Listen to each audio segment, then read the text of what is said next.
does it mean to be conscious?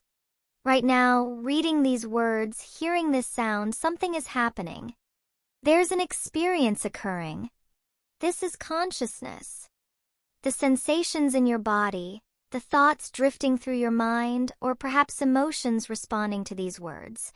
This very quality of experience, consciousness itself, is so intimate and constant that we rarely pause to consider just how extraordinary it is.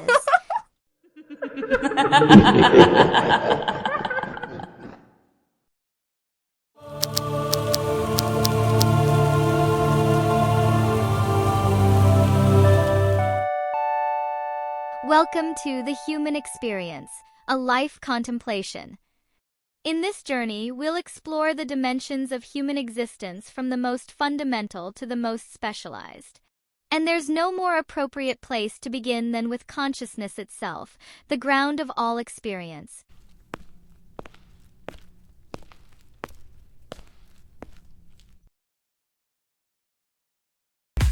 Everything you've ever known, every memory, every emotion, every insight, all of it has appeared within the theater of your consciousness. Without awareness, nothing would matter to us because nothing would appear to us at all.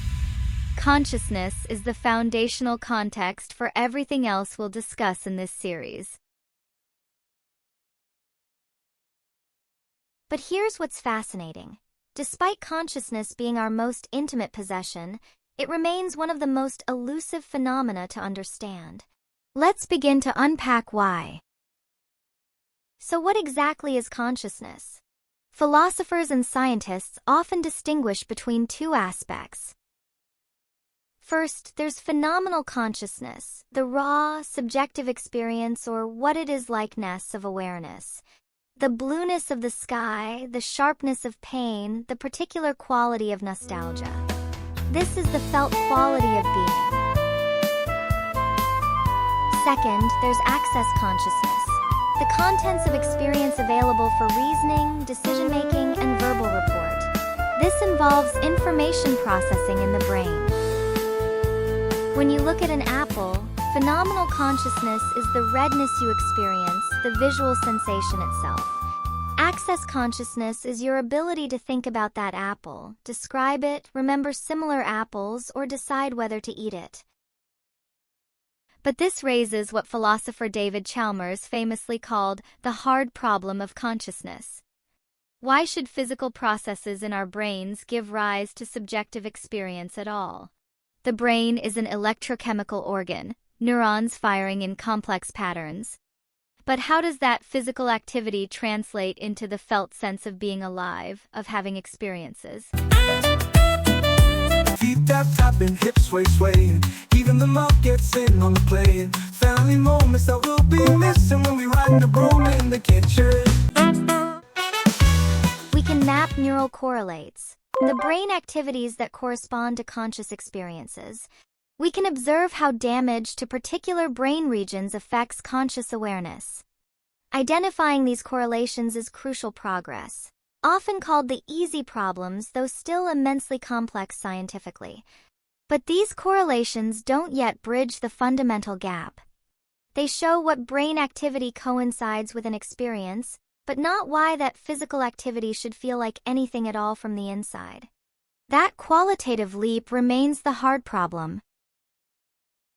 My water droplets on those red roses.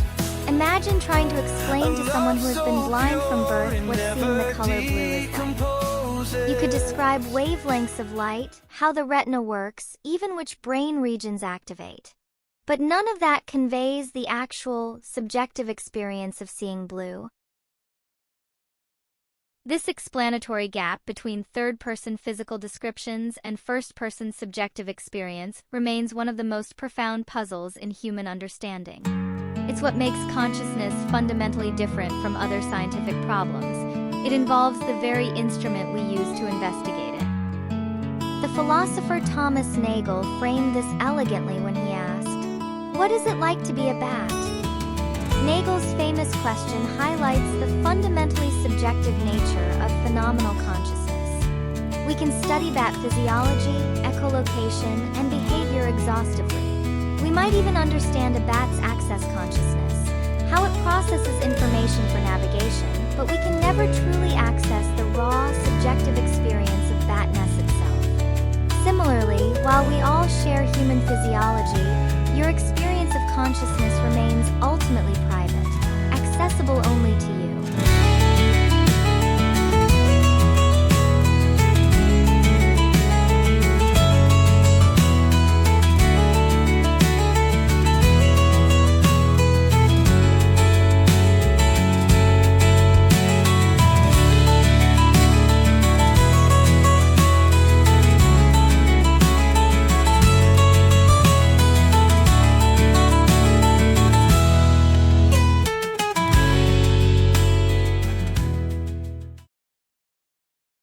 Consciousness isn't static. It varies dramatically across our lives. Consider a typical day. The foggy awareness of first waking up, the focused attention during a challenging task, the divided awareness while multitasking, the altered states during meditation or intense exercise. What's fascinating is how flexible consciousness is. It has different modes, from the sharp spotlight of focused attention to the diffuse lantern of open awareness. It can expand to include more of your surroundings or contract to focus on a single point. And we're constantly shifting between these modes, often without noticing the transitions themselves.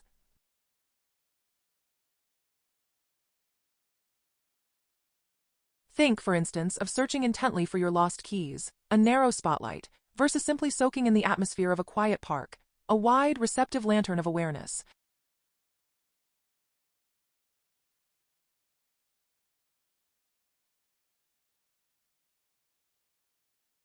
Even more dramatically, consciousness transforms across states like waking consciousness, our ordinary awareness.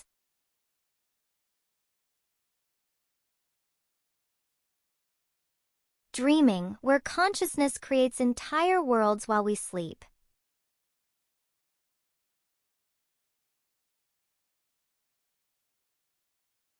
Deep dreamless sleep, where awareness seems to diminish almost entirely.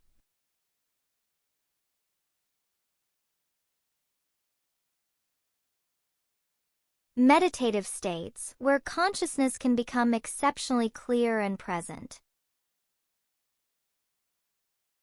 What's remarkable is that while these states differ profoundly in their content and quality, something continues through many of them. A capacity for experience that maintains its fundamental nature despite these variations. This very fluidity of conscious experience across different states raises profound questions about personal identity. If the content and quality of my awareness can change so dramatically, from focused work to dreaming sleep to quiet reflection, while I still feel like me, what constitutes the persistent self? Is it the underlying consciousness itself, the memories accessed within it, or perhaps a narrative identity we construct over time? Is consciousness the carrier of identity, or merely its witness?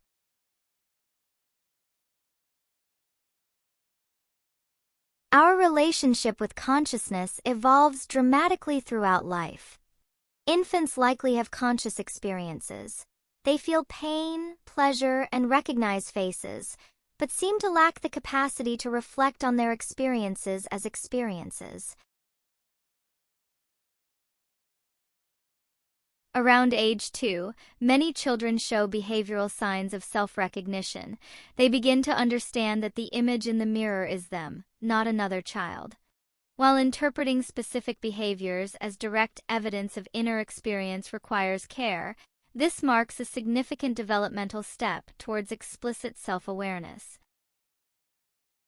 This development continues with the acquisition of language, particularly the use of first-person pronouns. When a child begins saying I and me, they're not merely learning grammar. They're expressing a newly developing relationship with their own conscious point of view. By adolescence, consciousness has developed new dimensions. most notably the capacity for abstract thought and heightened self-consciousness, that often acute awareness of how others might perceive us. The adolescent mind becomes capable of complex metacognition, thinking about thinking. This allows for deeper learning and self-understanding, but also opens the door to anxieties about how one is perceived and the potential for getting lost in loops of self-scrutiny. As adults, we can develop increasingly sophisticated abilities for metacognition. We can reflect on our experiences, analyze our thought patterns, and recognize when our perception might be skewed by mood or bias. This capacity for recursive self-awareness, consciousness observing its own contents and processes, seems distinctly human and forms the basis for many higher cognitive functions, like critical thinking and emotional regulation. Later in life, many report a potential shift in the quality of consciousness, often described as increased wisdom or perspective. Some research suggests that as we age, the narrative self, our storyline about who we are, may become less dominant for some, allowing for more direct, present-moment awareness to come forward. Each with a story, if you may know. Oh, the crowd is a river, wide and deep. Most of us spend surprisingly little time actually present to our experience. Research suggests that our minds wander from the present moment in nearly half our waking hours. We're physically here but mentally elsewhere, lost in thought about the past or future. This isn't necessarily a flaw. Mind wandering plays roles in planning and creativity. However, unaware mind wandering means we effectively miss large portions of our lives as they unfold. When researchers ask participants to focus on a simple object like their breath for just 1 minute, they discover something remarkable. Even with the intention to maintain focus, the mind naturally drifts. This isn't a personal failure. It's simply the natural activity of consciousness, like waves on the ocean surface. This recognition has practical implications. When we understand that consciousness naturally fluctuates, we can work more skillfully with it rather than constantly fighting against its nature. Mindfulness practices offer one approach: simple techniques for bringing awareness back to the present moment. The practice isn't about forcing the mind to be perfectly still, but rather about noticing when it has wandered and gently, repeatedly, returning attention to the intended focus, like the breath or bodily sensations. Another practical dimension involves recognizing autopilot. Those times when we're acting without much conscious awareness. We can drive for miles without remembering the journey, or eat an entire meal without truly tasting our food. By simply noticing these autopilot moments more often, we begin to reclaim the potential richness of direct experience. Perhaps most powerful is cultivating meta-awareness, developing the capacity to notice what we're experiencing as we experience it. This means noticing thoughts, feelings, and sensations as they arise, without immediately getting swept away by or identifying completely with them. This isn't about controlling thoughts, but recognizing them as thoughts, creating a crucial space between stimulus and response, between impulse and action. What's transformative about practicing awareness is realizing that you don't have to believe everything you think. There's a space between stimulus and response, between thought and action. That space grows as we practice awareness, and it represents our freedom to choose how we respond to our lives. This space, cultivated through awareness, is freedom. It's the difference between being automatically pulled by every impulse or reaction based on past conditioning, and being able to pause and respond with intention and choice, aligned with deeper values.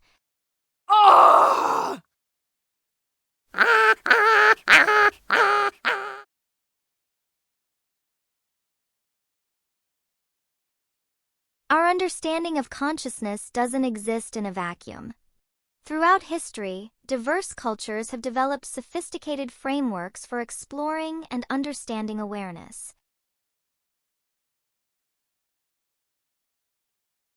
Contemplative traditions, particularly in Asia, have mapped states of consciousness for millennia, creating detailed cartographies of awareness derived from rigorous first-person investigation, ranging from ordinary attention to profound meditative states and mystical experiences. In the yogic traditions of India, for instance, consciousness, often termed chitta, is sometimes understood not merely as produced by the brain, but as a fundamental aspect of reality that the brain helps to channel and perhaps constrain.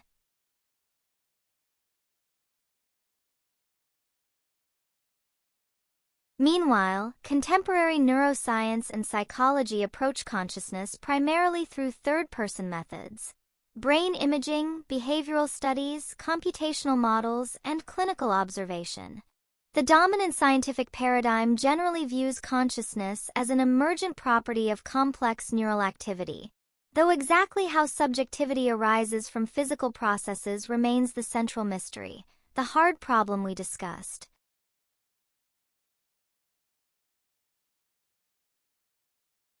What's fascinating is the growing dialogue and potential convergence we're beginning to see.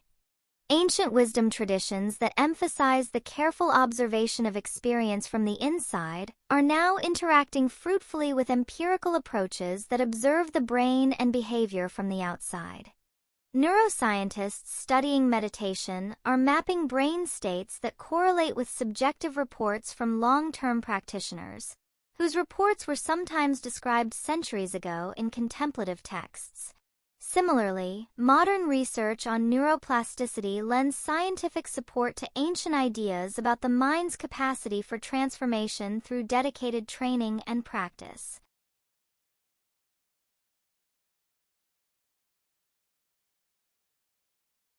Consciousness may be unique in requiring both first-person subjective perspectives and third-person objective methods for its fullest possible understanding. The scientist seeking neural correlates needs the phenomenologist accurately describing the experience being correlated, and the contemplative practitioner's insights can be enriched by understanding the underlying neurobiology. This complementarity suggests that consciousness might be best understood not through any single framework alone, but through integrating insights from a plurality of perspectives.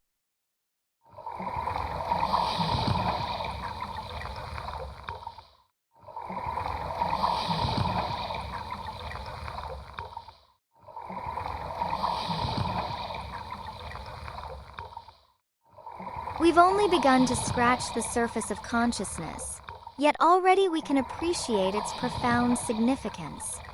Consciousness isn't just something we have.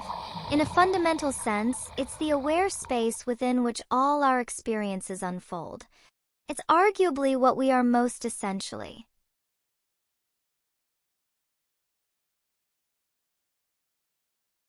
As we continue this series, we'll explore how consciousness becomes embodied in physical form, how it perceives the world through the senses, and how it becomes colored by emotion and shaped by thought. But everything we discuss will ultimately be grounded in this fundamental reality of awareness itself. I invite you to carry one simple practice forward. Occasionally throughout your day, pause and notice not just what you're conscious of, the thoughts, sounds, sights, feelings, but the simple, underlying fact of awareness itself. Notice the knowing presence that makes any experience possible at all. This simple recognition, this coming home to the present moment, is perhaps the most fundamental human capacity. In our next episode, we'll explore embodiment, how consciousness exists through and within our physical forms. Until then, thank you for joining this exploration of the human experience. Wake up, wake up to the you behind your eyes. Wake up, the greatest wonder, no surprise.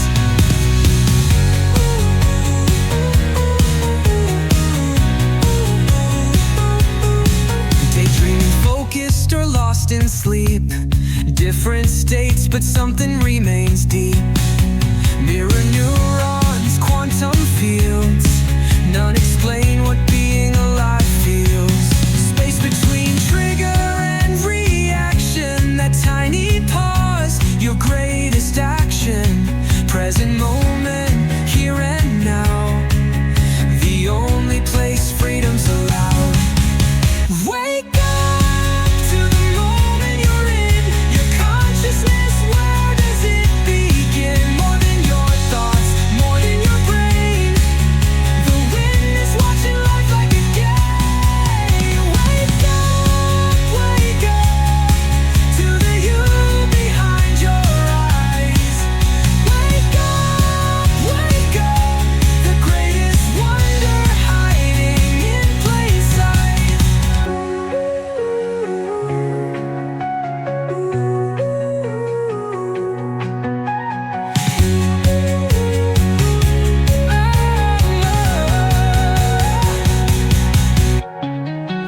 Wake up to the moment you're in, your consciousness, where does it begin? More than your thoughts, more than your brain.